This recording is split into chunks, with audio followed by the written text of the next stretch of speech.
Hi friends, I welcome you all to my channel CSNet Lectures. So in this session, we are going to discuss formulas related to that of 2D, that is two-dimensional array. So before going into the formula discussion, I must have to give you a brief description about what is a two-dimensional array. Okay, so now this is a general representation of a two-dimensional array. So by seeing the figure itself, you might have come to an idea that two-dimensional array is nothing but a representation of matrix. Okay, so this is a matrix representation. So number of rows and number of columns you are going to specify, and based on that a matrix will be created, and intersection of a particular row and a column is going to produce the respective element. Okay, so that is a two-dimensional array. And if you see, the indexes are going to be represented in the same format as that of one-dimensional array. So index value of row is going to start with 0, and index value of column is also going to start with that of 0. Okay, right. So now this is a simple example. So integer data type is an integer, homogeneous data type. So A is the name of the array variable, and it is going to store around 3 elements in row and 2 elements in column. So totally how many number of elements will be going to get stored? So the total number of elements is going to get stored is nothing but the product of rows into columns. So here it is 3 and into 2. So total number of elements that we are going to get stored is 6 elements. Right. So now what we are going to do with this formula? So this formula is going to tell you in which particular location the memory address the element is being stored. So that we are going to derive. Okay, so here this formula or this array is of two types, that is the location of elements are going to get stored in row major order and column major order. So what is called row major? We are going to give preference for row. Suppose if the elements are going to get stored in row wise. Okay, so for example, I want to store the elements in row format, not in column format. Okay, so for example, let me take a sample memory address as x, 0, 0 and 1. So the next element will be allotted is this A01. So x002 and then x0013. So like this, row wise the element will be stored. After finishing all these rows, it is going to jump to the next row, and this is going to get stored in sequence. Now I'll tell you what is column major order. What is a column major order? The same thing, that is we are going to store the element not in row wise but in column wise.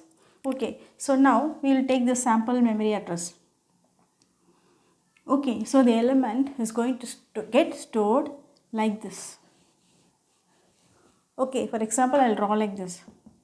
So like this we are going to store the element. So after finishing storing this element, it will jump to the next column x003 and x004. So like this is going to get stored. So now we are going to use the formula for these two types. So I have written the formula. By using this formula, I can find out in which memory address the respective element is stored. Shall we see the formula? So first formula is for row major order and second formula is for column major order. The formula is more or less relevant to that of 1D, that is one dimensional array. There is a small changes in addition of variables that indicates row or column major order what we are going to use it. Okay, so now we'll see the formula. So address of the element present in I comma j. So I is row and j is column. At the intersection of I and j, what is the address of that element that we are going to find?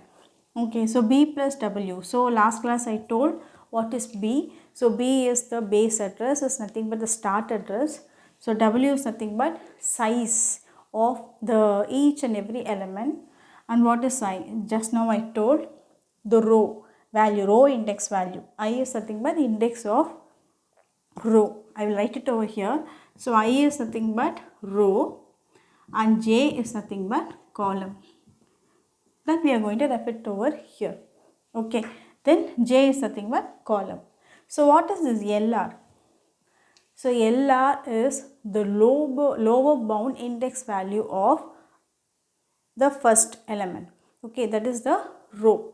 The lower bound index value of row elements. So for example, I'll write it over here. So example, they've given you as int a of 5 to 2, then I'll write it here. So b of 3 to 7. So this is row, isn't it? So this is column.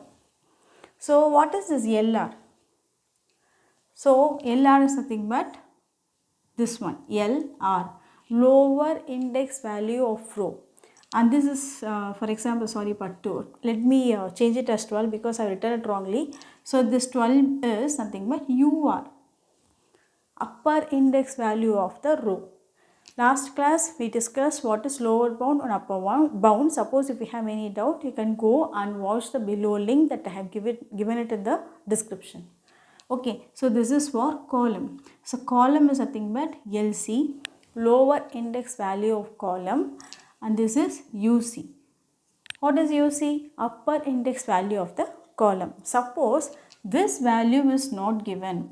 They have given like this.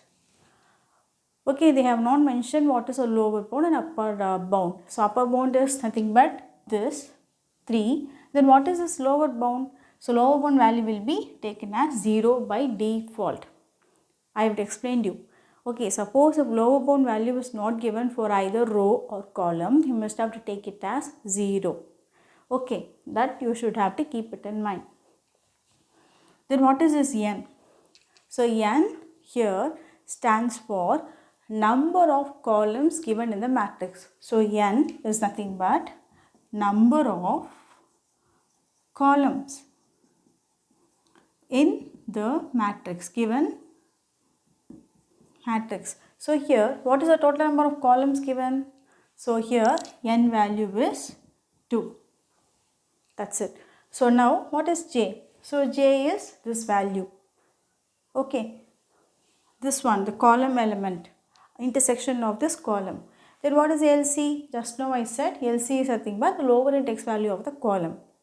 Okay, after finding all these values, if I substitute, I can able to get the memory address of the element located in the location A of I, J. Okay, for example, after I want to find the memory address of, for example, 1 and 1. Okay, after substituting in this formula, okay, I may get that A of 1 1 is stored in the memory location if I use column major order. Sorry, if I use row major order, like this only it will be stored, isn't it? 0 3 and x 0 0 4, x 0 0 5, x 0 0 6. Now can you tell me what is the memory address of the location A of 1 comma 1? So yes, exactly it is x 0 0 and 5.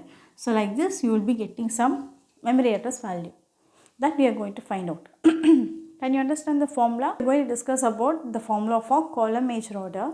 Everything is same, but there is a slight dissimilarity in value substitution that we are going to see. Nothing to discuss more in this also, okay, because the elements are stored in column wise. That is a major difference. Okay, so see, the same thing is given A of I comma j. So base value is same base value will take, same size also we will take. And here if you see, we have substituted j minus LC. Here we have used I minus LR because we are giving importance for column, isn't it? So we are taking column value j minus lower bound value of the column. A little bit of difference. This goes here and that comes this side. That's it. So what is M? So M stands for number of rows in the matrix. This you should have to remember. Row major order now you should have to put as number of columns. If it is given as column major order means you should have to give as number of rows. That's it. So we place this here. So I minus LR. I is nothing but the first index value of row and LR is nothing but the lower bound value of the row. If you substitute all these values, you are going to get the memory address of the value that is being stored in that particular location A of I comma j if the column major order is used. Okay friends, have you understood the formula? So this is a very important problem. So based on this, you will surely get some of the problems related to that of this concept. Okay, so now in the next video we are going to discuss problems. Okay, so friends, thank you for watching and thank you.